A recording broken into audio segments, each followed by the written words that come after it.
ಪರಲೋಕದವುಗಳ ಕಡೆಗೆ ನೋಡುವಂತೆ ನಿಮ್ಮ ಆತ್ಮಗಳನ್ನು ವಾಕ್ಯದಲ್ಲಿ ಬಲಪಡಿಸುವ ಅನುದಿನದ ಧ್ಯಾನ. ಇಂದಿನ ಧ್ಯಾನದ ಶೀರ್ಷಿಕೆ ಘನವೈದ್ಯನಾದ ಕ್ರಿಸ್ತನು. ಈ ದಿನದ ಸತ್ಯವೇದದ ವಾಕ್ಯ: ಎಲ್ಲ ಈ ಕಷ್ಟಪಡುವವರೇ, ಹೊರೆ ಹೊತ್ತವರೇ, ನೀವೆಲ್ಲರೂ ನನ್ನ ಬಳಿಗೆ ಬನ್ನಿರಿ, ನಾನು ನಿಮಗೆ ವಿಶ್ರಾಂತಿ ಕೊಡುವೆನು. ಮತ್ತಾಯ 11ನೇ ಅಧ್ಯಾಯ 28ನೇ ವಚನ. ಪಶ್ಚಾತ್ತಾಪ ಪಡೆದವರ ಗಮನವನ್ನು ಸೆಳೆಯಲು ಕ್ರಿಸ್ತನು ಎಲ್ಲ ವಿಧಾನಗಳನ್ನು ರೂಪಿಸಿದ್ದಾನೆ. ಎಲ್ಲರೊಂದಿಗಿನ ಅವನ ವ್ಯವಹಾರಗಳು ಎಷ್ಟು ಕೋಮಲವಾಗಿದ್ದವು ಮತ್ತು ಪರಿಗಣನೆಯಿಂದ ಕೂಡಿದ್ದವು ಅಲ್ಲವೇ? ಸೈತಾನನ ಕಾರ್ಯಭಾರಿಗಳಿಂದ ಮೋಸ ಹೋಗಿ ಕಷ್ಟಪಡುತ್ತಿರುವವರ ಮೇಲಿನ ಮೋಸದ ಬಲೆಯನ್ನು ಮುರಿಯಲು ಆತನು ಹಾತೊರೆಯುತ್ತಾನೆ. ಪಾಪದಿಂದ ಕಲ್ಮಶಗೊಂಡಿರುವ ಆತ್ಮಕ್ಕೆ ಕ್ಷಮೆಯನ್ನು ಮತ್ತು ಶಾಂತಿಯನ್ನು ನೀಡಲು ಆತನು ಹಾತೊರೆಯುತ್ತಾನೆ. ಎಲ್ಲ ಆತ್ಮೀಕವಾದ ಮತ್ತು ದೈಹಿಕವಾದ ರೋಗಗಳನ್ನು ಗುಣಪಡಿಸುವ ಘನವೈದ್ಯನು ಕ್ರಿಸ್ತನಾಗಿದ್ದನು.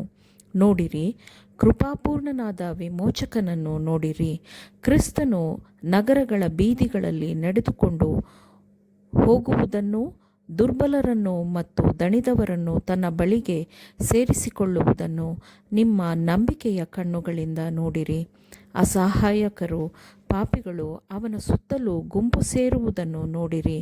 ಅನಾರೋಗ್ಯ ಮತ್ತು ಸಾಯುತ್ತಿರುವ ತಮ್ಮ ಮಕ್ಕಳನ್ನು ತಮ್ಮ ತೋಳುಗಳಲ್ಲಿ ಎತ್ತಿಕೊಂಡು ಗುಂಪುಗಳ ಮಧ್ಯೆ ಜಾಗ ಮಾಡಿಕೊಂಡು ಆತನ ಗಮನ ಮತ್ತು ಸ್ಪರ್ಶವನ್ನು ಬಯಸಿ ಬರುವ ತಾಯಂದಿರನ್ನು ನೋಡಿರಿ. ಆ ತಾಯಂದಿರು ದಣಿದು ಆತಂಕ ತುಂಬಿದವರಾಗಿ ಹತಾಶೆಯಿಂದ ಇದ್ದರೂ ದೃಢ ನಿಶ್ಚಯದಿಂದ ತಮ್ಮ ತೋಳುಗಳಲ್ಲಿ ದುಃಖದ ಹೊರೆಯನ್ನು ಹೊತ್ತು ಕಷ್ಟಪಟ್ಟು ಆತನ ಕಡೆಗೆ ಬರುವುದನ್ನು ನೋಡಿರಿ.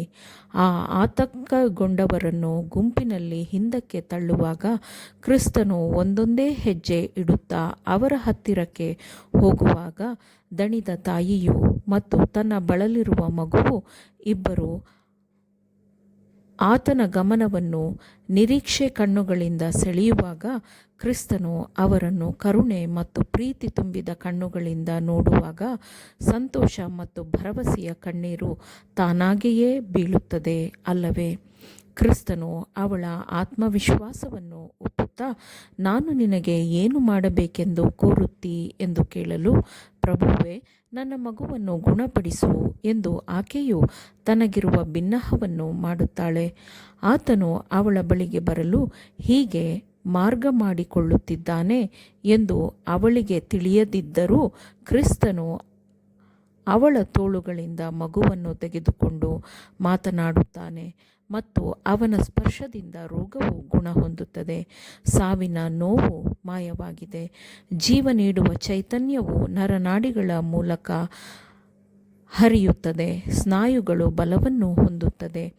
ತಾಯಿಗೆ ಸಾಂತ್ವನ ಮತ್ತು ಸಮಾಧಾನದ ಮಾತುಗಳನ್ನು ಹೇಳಲಾಗುತ್ತದೆ ಮತ್ತು ಅದರ ನಂತರ ಇರುವ ಮತ್ತೊಂದು ಬಳಲಿದ ಸ್ಥಿತಿಯನ್ನು ಅಷ್ಟೇ ತುರ್ತು ಎಂದು ಕ್ರಿಸ್ತನು ಪರಿಗಣಿಸುತ್ತಾನೆ. ಒಂದು ತಾಯಿಯು ತಾವು ಕಷ್ಟಪಡುತ್ತಿದ್ದೇವೆ ಎಂದು ತನಗಾಗಿಯೂ ತನ್ನ ಮಕ್ಕಳಿಗಾಗಿಯೂ ಸಹಾಯವನ್ನು ಕೇಳುತ್ತಾಳೆ. ಪೂರ್ಣ ಮನಸ್ಸಿನಿಂದ ಮತ್ತು ಸಂತೋಷದಿಂದ ಕ್ರಿಸ್ತನು ತನ್ನ ಜೀವ ನೀಡುವ ಬಲವನ್ನು ಬಳಸುತ್ತಾನೆ ಮತ್ತು ಅದ್ಭುತ ಕೆಲಸಗಳನ್ನು ಮಾಡುವ ಕ್ರಿಸ್ತನ ಹೆಸರಿಗೆ ಅವರು ಸ್ತುತಿ, ಗೌರವ ಮತ್ತು ಮಹಿಮೆಯನ್ನು ಸಲ್ಲಿಸುತ್ತಾರೆ.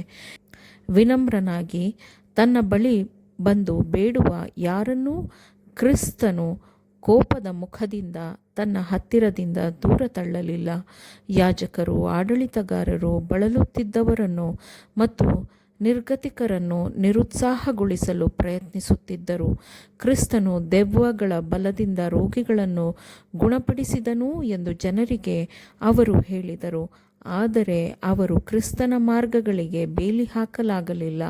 ಕ್ರಿಸ್ತನು ತನಗೆ ಕೊರತೆಗಳಿದ್ದಾಗಲೂ ತಾನು ಅನುಭವಿಸಿ ತೀರಿಸಬೇಕಾದ ಶ್ರಮವನ್ನು ಎದುರು ನೋಡುತ್ತಾ ಹಠಮಾರಿ ಬಂಡಾಯದ ಹೃದಯಗಳನ್ನು ತಲುಪಲು ಕ್ರಿಸ್ತನು ಆಶೀರ್ವಾದಗಳನ್ನು ಪಸರಿಸಿದನು. ಆಮೇನ್. ದೇವರ ವಾಕ್ಯಗಳನ್ನು ಶ್ರದ್ಧೆಯಿಂದ ಆಲಿಸುವವರು ಮಾತ್ರವೇ ಆಗಿರದೆ ಪಾಲಿಸುವವರೂ ಆಗಬೇಕೆಂದು ನಿಮ್ಮನ್ನು ಉತ್ತೇಜಿಸುತ್ತೇನೆ. ಪರಿಶುದ್ಧಾತ್ಮನ ಸಹಾಯದಿಂದ ಆಲಿಸಿದ ನಿಮ್ಮೆಲ್ಲರಿಗೂ ಧನ್ಯವಾದಗಳು. ಮತ್ತೆ ದೈನಂದಿನ ಧ್ಯಾನಕ್ಕಾಗಿ ನಾಳೆ ಸಂಧಿಸೋಣ. ಆಮೇನ್.